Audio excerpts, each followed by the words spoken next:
வணக்கம் ஃப்ரெண்ட்ஸ், இன்னைக்கு நம்மளுடைய வகை தமிழா சேனல்ல பாக்குறது என்ன, முகத்தில் இருக்கக்கூடிய கரும்புள்ளிகள், பிம்பிள்ஸ் இதெல்லாம் போறதுக்கு என்ன ஹோம் ரெமெடி அப்படிங்கிறது தான் இன்னைக்கு வீடியோவை பார்க்க போறோம். சரி வாங்க வீடியோக்குள்ள போலாம். வீடியோக்குள்ள போறதுக்கு முன்னாடி இதான் முதல் முறையா வகை தமிழா சேனல்ல பார்க்க வந்திருக்கீங்கன்னா அப்ப மறக்காம சேனலை சப்ஸ்கிரைப் பண்ணிக்க. நம்மளுடைய சேனல்ல மருத்துவ குறிப்புகளும் இயற்கை தொடர்பான பாரம்பரியமான உணவு பழக்க வழக்கங்களையும் பதிவேற்ற செஞ்சுட்டு இருக்கோம். நம்மளுடைய சேனலை சப்ஸ்கிரைப் பண்ணிட்டு பிளேலிஸ்ட்ல பாத்தீங்கன்னா நிறைய டாபிக் வைஸ் இருக்கும், நீங்க பார்த்து யூஸ் பண்ணிக்கலாம். முகம் அழகா இருக்கணும் அப்படின்னா யாருக்குங்க பிடிக்காது? முக்கியமா கரும்புள்ளிகள்ல இல்லாம நல்லா ஒயிட்டா இருந்துச்சு அப்படின்னா இன்னும் நல்லா தான் இருக்கும். ஸோ அப்போ கருவளையம் இதெல்லாம் போறதுக்கு இயற்கையான ஹோம் ரெமெடி அப்படின்னா என்ன செய்யலாம் அப்படின்னு கேட்டிங்கன்னா, உருளைக்கிழங்கு எடுத்துக்கலாம். அந்த உருளைக்கிழங்குல இருக்கக்கூடிய அந்த ஸ்டார்ச்னு சொல்லுவாங்க இல்லையா, இதுதான் நிறைய முகத்தில் இருக்கக்கூடிய அந்த கருவளையத்தை எல்லாமே போகக்கூடியது. இன்னொன்று, அதாவது தக்காளியில் இருக்கக்கூடிய விஷயங்களும் உங்களுக்கு நல்ல முகத்தை பொலியோ வச்சுக்கிறதுக்கு உறுதுணையாக இருக்கும். சரி, இதை பயன்படுத்தி எப்படி நம்ம தயார் பண்ணலாம் அப்படின்னா, நீங்கள் டெய்லி இதை யூஸ் பண்ணிக்கலாம். எப்படி அப்படின்னு கேட்டிங்கன்னா, ஒரு தக்காளி ஒரு உருளைக்கிழங்கு இந்த மாதிரி நீங்கள் எடுத்துக்கங்க. இது 2 பொருள் இருந்தால் போதுங்க. உங்கள் முகம் ரொம்ப பிரைட்டாக இருக்கும்.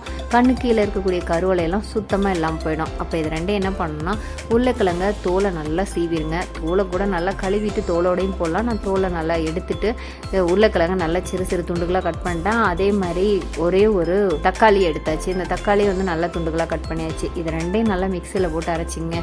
இந்த அரைச்ச விழுதை என்ன பண்ணிக்கணும் அப்படின்னு கேட்டிங்கன்னா, ஐஸ் டியூப் மாதிரி நீங்கள் ரெடி பண்ணிக்கணும். ஐஸ் ட்ரே இருக்கு இல்லையா, ஸோ அதில் இப்போ வீடியோவில் காமிக்கிற மாதிரி நீங்கள் ஊற்றி வச்சிடலாம். ஸோ இந்த ஐஸ் ட்ரே ரெடி பண்ணி வச்சிட்டிங்க அப்படின்னா கிட்டத்தட்ட இதில் பாருங்கள் ஒரு 24-30 பீஸ் ரெடி ஆகிடும் உங்களுக்கு. டெய்லி நீங்கள் இதை பயன்படுத்திட்டு வரலாம். காலை மாலை கூட 2 டைம் பயன்படுத்தலாம். அதுவும் நிறைய கருவளையம் கரும்புள்ளி இந்த மாதிரி இருக்கிறவங்க பயன்படுத்திட்டு வரலாம்.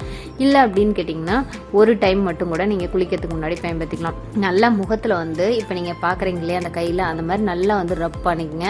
முகத்தை நல்லா கழுவிட்டு அதுக்கப்புறம் இந்த மாதிரி நல்லா ரப் பண்ணிவிட்டு ஒரு 10 நிமிஷம் நல்லா மசாஜ் மாதிரி நீங்கள் கொடுக்கணும். கொடுத்துட்டு கொஞ்சம் நேரம் கழிச்சிட்டு அதை அப்படியே வாஷ் பண்ணிட்டீங்க குளிர்ந்த நீரில் அப்படின்னா பார்க்குறதுக்கு ரொம்ப பிரைட்டாக இருக்குங்க. இப்போ பாருங்கள், கையில் ஒரு பகுதியில் இருக்கிறதுக்கும் இன்னொரு பகுதியிலையும் நல்ல வித்தியாசம் இருக்கும். ஒரு பகுதியில் லைட்டாக அந்த டார்க்னஸ் தெரிகிற மாதிரி இருக்கும். இது ஒரு முறை இருமுறை பயன்படுத்தினா உங்களுக்கு தெரியாது. ஒரு மாதம் நீங்கள் தொடர்ச்சியாக பயன்படுத்திட்டு வந்தீங்கன்னா உங்கள் முகத்தில் கண்டிப்பாக நல்ல ஒரு ரிசல்ட் இருக்கிறத உங்களால் பார்க்க முடியுங்க. அது மட்டும் கிடையாதுங்க, இந்த பேஸ்ட்டை ஒருவேளை உங்களுக்கு தீ காயம் ஏற்பட்டுருச்சு அப்படின்னா அந்த தீ காயத்து மேலேயே இந்த பேஸ்ட் அப்ளை பண்ணலாம். இது உங்களுக்கு என்ன பண்ணால் நல்ல ஒரு குளிர்ச்சியாக இருக்கும். அதே நேரத்தில் உடனே அந்த தீ காயம் என்ன பண்ணால் தழும்புகள் இல்லாமல் ஆகிறதுக்கும் வாய்ப்புகள் இருக்குது. கண்டிப்பாக ஃப்ரெண்ட்ஸ், எப்படி நம்ம முகத்தை வீட்டில் இருந்த வாக்கிலே அழகாக்கிக்கலாம் அப்படின்னு நீங்கள் நினச்சிட்டு இருந்திருப்பீங்க.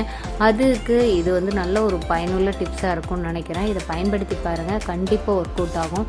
நிறைய பேர் அழகாக இருக்காங்களே, அதுக்கு காரணம் என்ன அப்படின்னு நீங்கள் நினச்சிட்டு இருப்பீங்க. இந்த மாதிரி விஷயங்கள் தான். அது மட்டும் கிடையாது, உடலுக்கு தேவையான அளவு தண்ணீரை நீங்கள் எடுத்துக்கணும். இதெல்லாம் எடுத்துக்கிட்டிங்கன்னா தான் உடல் மட்டும் கிடையாது முகமும் அழகா இருக்கும் அப்படிங்கிறது தான். கண்டிப்பாக எப்படி இயற்கையான முறையில் முகத்தை அழகாக்கலாம் அப்படிங்கிற விஷயத்தை இந்த வீடியோ மூலம் நீங்கள் தெரிஞ்சிருப்பீங்கன்னு நினைக்கிறேன். இந்த மாதிரி பயனுள்ள தகவலை தெரிஞ்சுக்கிறதுக்கு மறக்காம நம்மளுடைய வகை தமிழா சேனலை சப்ஸ்கிரைப் பண்ணிங்க. சப்ஸ்கிரைப் பண்ணால் பத்தாவது பக்கத்தில் கூடிய பெல் ஐக்கானை கிளிக் பண்ணிங்கன்னா தான் இந்த மாதிரி அப்டேட்ஸ் போட்டோன்னே உங்களுக்கு நோட்டிஃபிகேஷன் சேரும்.